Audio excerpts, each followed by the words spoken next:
বাবুল এখানে কৃষ্টির পুজোতে মানে জমি দিলে বাস। Well, that's my job. শিল্পের জন্যই শিল্পী শুধু, এছাড়া নেই কোথাও অন্য জীবন। তো সকাল থেকে আমার আজকে খুব ছিল, শরীর খারাপ ছিল, অ্যান্টিবায়োটিক খেয়েছি, but at the end of the day this is what you want.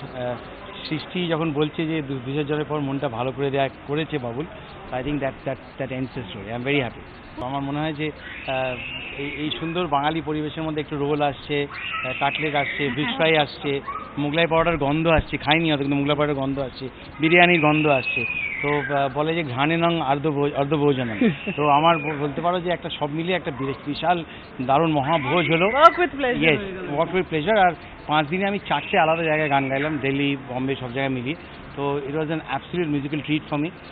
সবাইকার মনে হয় যে আমি তাদের আনন্দ দিলাম, but to be very honest Joyita, এই গানগুলো গেয়ে যে আনন্দ আমি পাই, দুর্গাপুজোর সময় বাংলা গান গাওয়া যায়, তো যে আনন্দ আমি পাই, I think that is all I am taking along with me as shakti, মায়ের শক্তি।